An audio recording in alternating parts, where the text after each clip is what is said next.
इसी की वजह से अगर कोई काम रुकता ही चला जाता है तो लोग उसे पनौती कहने लगते हैं। अरे आज हम लोगों की जूस की फैक्ट्री का माल ट्रक में लद कर शहर जा रहा है। डिलीवरी होते ही पेमेंट भी आ जाएगी। लाखों रुपए का माल है। लेकिन थोड़ी ही देर में रितु का पति दौड़ता हुआ आता है। पिताजी, पिताजी, वो जूस से भरा ट्रक पलट गया। सारा जूस पास की नाली में बह गया। हे भगवान, तेरी शादी के बाद ये पहली बार ऐसा हुआ है। मैं तो बोल ही रहा था कि इस लड़की की कुंडली बनवा लो। देखा, आए दिन नुकसान। बेचारी रितु पर्दे के पीछे से ससुर की बात सुन रही थी, लेकिन करती भी तो क्या, कहती भी तो क्या। अरे रितु, क्यों उदास होती हो? मुझे भरोसा है तुम ही मेरे घर की लक्ष्मी हो। आई, आई, आई, आई, आई, आई। अरे मेरे पैर में चोट लग गई है, रितु जरा चल डॉक्टर को दिखाते हैं। रितु सास के साथ डॉक्टर के घर जा ही रही होती है कि उसका पैर फंस जाता है और वो सास पर गिर जाती है।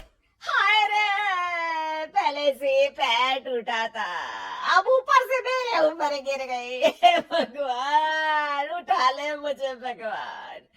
आये, आये, आये, कोई उठाओ तो मुझे। हाँ सासू माँ, लाइए हाथ दीजिए, यहाँ बैठिए, मैं पानी लेकर आती हूँ। अरे अब तो डॉक्टर भी चला गया होगा। अरे इस लड़की के कारण पता नहीं मैं अपने पैरों पर खड़ी भी हो पाऊंगी कि नहीं। माँ, बहुत घबराहट हो रही है। कल मेरी अपनी खुद की फैक्ट्री शुरू होने वाली है। पता नहीं कैसा रहेगा मेरे लिए बिजनेस। अरे क्यों नहीं बेटा, अच्छा होगा। इतनी लगन और मेहनत जो की है तूने, बस तेरी बीवी का मनहूस आया ना पड़े। अरे जब से आई है कुछ ना कुछ मनहूस होता ही चला जा रहा है। कैसी बात कर रही हो माँ? एक तो वो अपना घर परिवार छोड़कर हमारे लिए यहाँ आई है, और तुम हो कि। दिन बीतते हैं और एक दिन। निकल इस घर से, मैं कहती हूँ निकल। जब से यह लड़की मेरे घर की बहू बनी है, हर जगह घाटा, हर जगह नुकसान।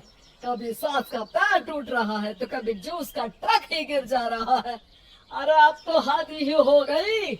मेरे बेटे का इतना भारी एक्सीडेंट कि वो कोमा में चला गया। वो तो शुक्र है कि जान बच गई। नहीं नहीं, हम ऐसी लड़की को अपने घर में रख ही नहीं सकते। अब तो रितु को भी लगने लगता है कि वो मनहूस है। वो चुपचाप घर छोड़कर निकल जाती है। चलते चलते रितु एक जंगल में झोपड़ी में पहुंच जाती है, जहाँ एक साधु तपस्या कर रहे होते हैं। आ गए बेटी, क्यों परेशान होती है? ये तो जीवन का नियम है। इंसान हमेशा नकारात्मक चीजों को ही सुनता, देखता और समझता है। किसी की अच्छाई उसे नजर ही नहीं आती। आपने मुझे बेटी कहा है तो शरण भी दे दीजिए बाबा। मैं आपका सारा काम कर दिया करूंगी, बस आपके जीवन में मेरे जैसी बेटी की वजह से कुछ बुरा ना हो।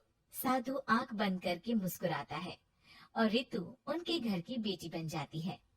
पिताजी, भोजन तैयार है, आकर खा लीजिए। बेटा, जो भोजन तूने बनाया है उसमें सांप का जहर है। वो खाकर मैं मर सकता हूँ। नहीं नहीं पिताजी, खाना तो मैंने अपनी आंखों के सामने बनाया है, यहाँ तो कोई सांप आया ही नहीं। ठीक है, फिर ला मैं खा लेता हूँ। साधु खाना खाने जाता ही है कि खाना रितु के हाथ से गिर जाता है और वो खाना बिल्ली खा जाती है। बिल्ली उस खाने को खाती ही मर जाती है। नहीं पिताजी, मैंने खाने में जहर नहीं मिलाया। मुझे इस बात का पता नहीं पिताजी। मैं ये बात जानता हूँ। खाने में जहर का मिलना और इस खाने का गिरना, ये तो पहले से ही तय था। इसमें तुमने कुछ नहीं किया है बेटी। रितु समझ नहीं पाती कि क्या हो रहा है। वो रोने लगती है और साधु को अपनी सारी कहानी सुना देती है कि कैसे उसके ससुराल वालों ने उसे पनौती मान लिया था।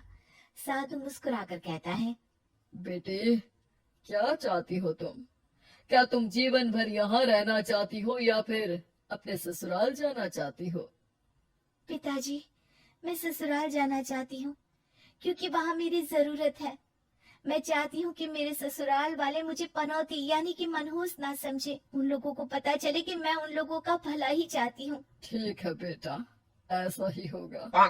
तो कल मेरे साथ चलना। दोनों अगले दिन रितु के ससुराल जाते हैं, जहाँ साधु के साथ रितु को देखकर सास कहती है, अरे वाह रे करम चली, हम लोगों के घर में तूफान लाकर चैन ना मिला तुझे।